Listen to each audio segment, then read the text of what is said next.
নমস্কাৰ। আজি মই এটি কবিতা পাঠ কৰিবলৈ লৈছোঁ। কবিতাটি লিখিছিলোঁ মই যেতিয়া কৰোনা মহামাৰীয়ে সমগ্ৰ পৃথিৱীখন গ্ৰাস কৰি লৈছিল, সেই সময়তে মই এই কবিতাটি লিখিছিলোঁ। আৰু এই কবিতাটি মই লিখিছিলোঁ যে আমি সৰুতে যে এটি কবিতা পঢ়িছিলোঁ আমাৰ পাঠ্যপুথিত, এক আছিল বুঢ়া বুঢ়ী।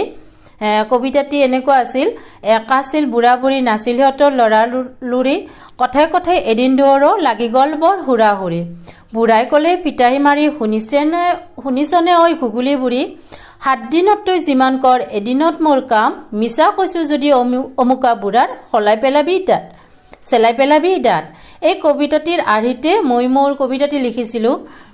এই কবিতাটিৰ নাম দিছিলোঁ কৰোণাৰ মহিমা। এতিয়া শুনকচোন মোৰ কবিতাটি। কৰোণাৰ মহিমা। এক আছিল দম্পতী, লাগি গ'ল এদিন হুৰা হুৰি, বজাৰৰ পৰা আহিয়ে বুঢ়াই লগাই দিলে কাজিয়া খনি। বুঢ়াই ক'লে জহনিত যাইতি, আহিছে বোলে কৰোণা বাই, বাটত নলাবি ঘৰতে থাকিবি, মোৰ কথা ভালকৈ শুনিবি, ভাত ৰান্ধোতে হাত ধুবি, মুখত দিবি সোপা, নহ'লে পুলিচে আহি দিব লপা থপা। বুঢ়ীও উঠিল মুখ বিকটাই, উত্তৰ দিলে বুঢ়ালৈ চাই, শুন হেৰ মৰঙত মৰা, কথা নকবি উল্টা পুল্টা। ইমান দিনে আছিলোঁ মই ঘৰত বন্দী হৈ, কৰোণাই দিলে সুবিধা তোকো বন্দী কৰি থৈ। পুৱাই ওলাই গৈ ৰাতি আহি বৰ ফিতাহী মাৰা, ঘৰৰ ভিতৰত সোমাই থাকিলে কেনে লাগে এতিয়া মজাটো পা।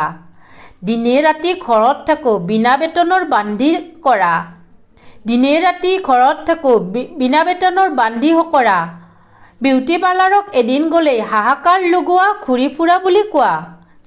লকডাউন বুলি মোবাইল টিপি নাথাকিবি বিচনাত পৰি, পাৰা মানে ঘৰৰ কামত সহায় কৰি দিবি, ভাত ৰান্ধিবি, বাচন ধুবি আৰু কাটিবি শাক, তেতিয়াহে বুলিম তোক মই বৰ মানুহৰ জাত।